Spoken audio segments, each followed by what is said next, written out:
On va faire un défilé le 25, Inch'Allah, ici à l'espace Wally Sahir.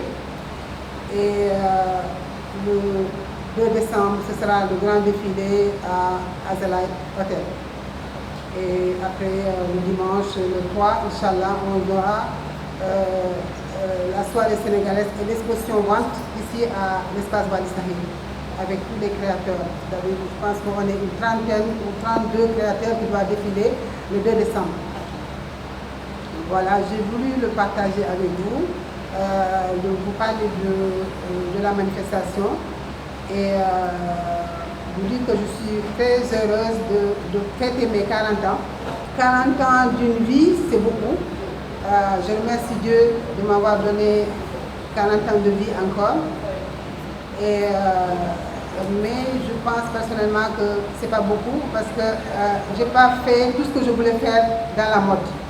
Et il y a beaucoup à faire. Il y a beaucoup encore à faire. Et c'est pour ça que je suis avec tous mes collègues qui sont là.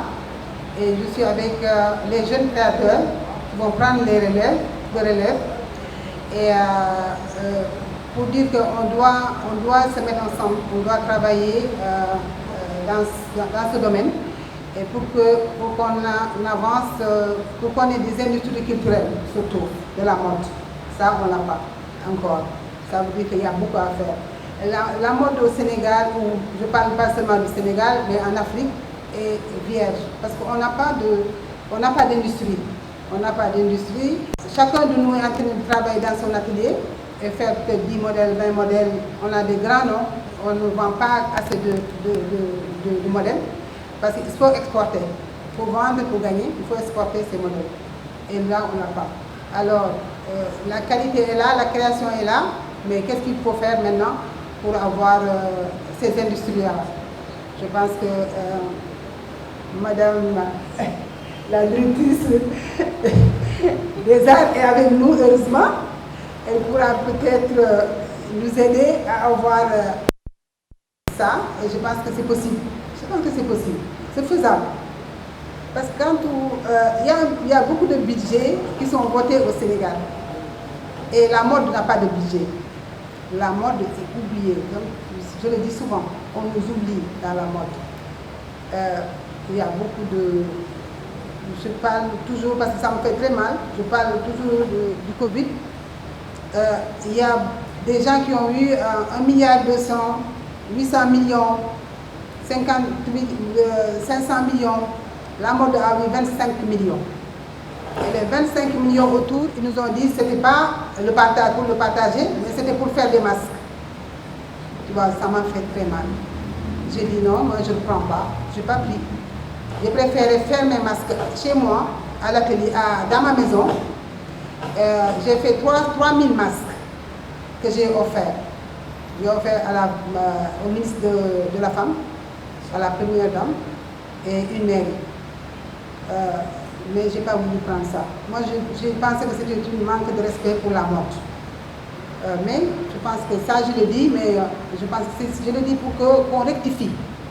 Je ne le dis pas comment dis-je encore, pour me lamenter ou s'ennécher, comme on dit. Mais c'est juste, je veux juste qu'on revienne sur beaucoup de choses dans la mode. C'est un métier. On a 40 métiers dans la mode. Et si on ferme les jeunes dans ça, on peut ouvrir des unités de confection, on peut ouvrir tout ce qu'on veut. Des mécaniciens, des repasseuses. Tu vois, c'est une formation, mais on n'a pas formé les gens qui le font. Nous savons que traditionnellement, le ministère de la Culture a toujours géré les secteurs que vous connaissez le plus, la musique, la danse, le théâtre. Mais aujourd'hui, le paradigme a changé et c'est au niveau mondial. Maintenant, je pense que même parler uniquement d'un ministère de la Culture, c'est être assez réducteur. Et les pays qui l'ont compris aujourd'hui ont intégré les industries culturelles et créatives dans leur politique. La dénomination du ministère peut ne pas être importante. Ce qui est important, c'est le contenu, ce qu'on développe dans ces secteurs-là. Et je pense que vous l'aurez remarqué que depuis quelque temps, le ministère de la Culture et du Patrimoine historique s'intéresse de plus en plus à la mode parce que justement il y a ce nouveau vocable qui nous réunit tous, les industries créatives, mais parce que de plus en plus aussi, les créateurs de mode, les stylistes, les designers se réclament de la culture. Et ça fait un bon cocktail, parce que nous sommes rendus compte qu'aujourd'hui, pour pouvoir atteindre les objectifs du PSE, parce qu'il faut se dire la vérité, dans le PSE, la culture est inscrite dans l'axe 1, ça veut dire la transformation structurelle de l'économie. Nous savons que la mode aujourd'hui, en plus de la musique et les autres industries créatives, sont des secteurs pourvoyeurs de richesse. Donc c'est tout l'intérêt du ministère, de la politique culturelle, de l'État, de les intégrer et de faire en sorte que ce secteur-là soit un secteur compétitif, non seulement au niveau du Sénégal, mais à l'international. Donc nous comprenons aujourd'hui le cri de cœur de Tata Collé et de tous les autres acteurs avec qui je discute beaucoup, les acteurs de la mode. Et aujourd'hui, au niveau du ministère, nous sommes en train de travailler sur la nouvelle lettre de politique sectorielle de développement et assurément ce secteur-là, ce sous-secteur-là sera pris en compte et nous essaierons de voir les voies et moyens pour essayer de contribuer plus au développement du secteur avec nos partenaires qui aussi l'ont compris. Je vois que la ville de Dakar est très bien représentée, je sais ce qu'ils font dans le secteur de la mode. Donc c'est pour vous dire qu'ensemble, nous allons essayer de booster ensemble ce secteur-là pour pouvoir, comme les autres pays le font, faire beaucoup d'argent avec la mode, le design et tout. Voilà, merci beaucoup. Juste vous rappeler que la ville de Dakar, M. le maire a été élu à la base d'un programme. Et ce programme contient le volet culturel occupe une place très importante dans ce programme. Et je pense que je parle sous le contrôle du ministère de la Culture et du Patrimoine historique devant la directrice des Arts, que je félicite au passage, aussi qui est sur le terrain, qui fait un travail extraordinaire. Le programme a été un programme vraiment très, très alléchant, un programme très dynamique, ce qui pousse un influenceur énorme au niveau de la ville de Dakar. Surtout, la ville de Dakar actuellement constitue un incubateur pour ce monde culturel. La ville est en train de jouer un rôle très important dans tous les domaines de la culture. Je rappelle tout de la biennale qui doit se tenir encore l'année prochaine, qui s'est tenue l'année dernière. Les arts plastiques ont occupé une place très importante. Il y a la musique, il y a la danse, il y a tous les autres domaines aussi de la culture. Dans le domaine de la mode aussi, la ville est en train de faire un travail extraordinaire. Je rappelle que cette prestigieuse dame, cette grande dame de la mode est partenaire de la ville de Dakar, Mme Koliso Wado. Et je pense que la coopération avec la ville de Dakar est une coopération très fructueuse. Et nous magnifions cette coopération et nous vous assurons la garantie que nous serons toujours à vos côtés et à côté de tous les artistes culturels du département de Dakar.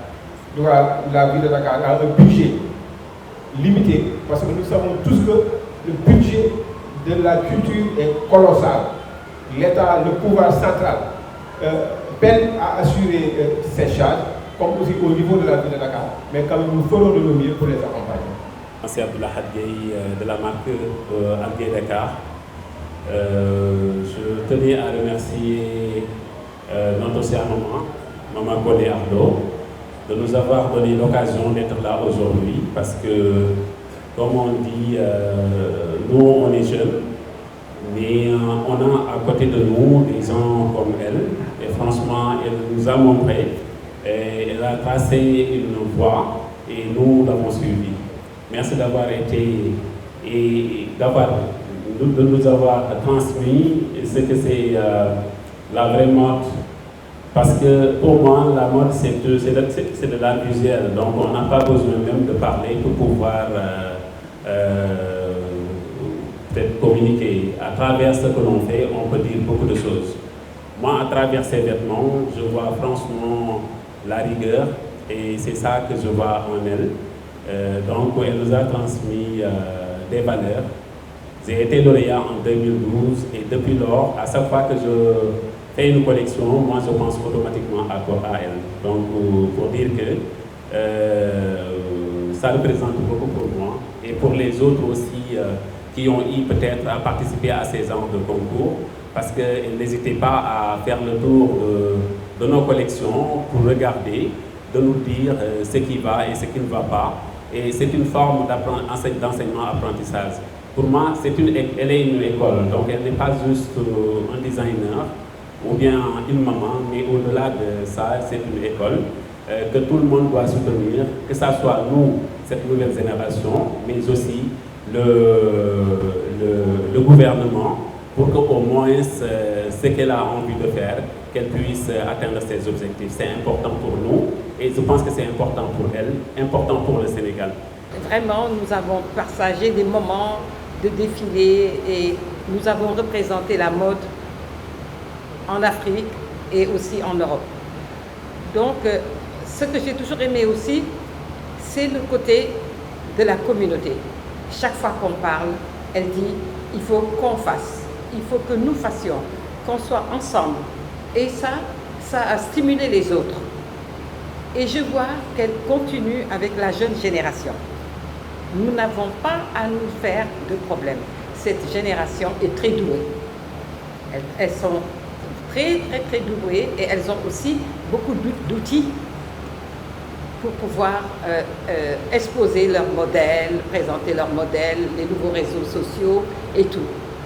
Et je les admire beaucoup et j'espère aussi qu'elles voudront bien prendre exemple sur nous. La seule chose, elles sont un peu plus pressées, mais parce que c'est plus facile maintenant. Mais bon, voilà. Et je suis contente quand je les vois, elles aussi unies, pour continuer avec la mode. Je remercie mes collègues, tout le monde, tout le monde m'appelle maman, merci beaucoup. Hein? Merci d'être là. Depuis que j'ai commencé, ça fait 6 mois qu'on est ensemble. Tous les 2 fois par mois, on se rencontre, on discute. Chacun veut faire plus que moi, tu vois. Et ça, vraiment, ça me touche beaucoup. Merci d'être là aujourd'hui. Et merci à vous, les journalistes. Merci beaucoup, vraiment. Et j'ai tout dit.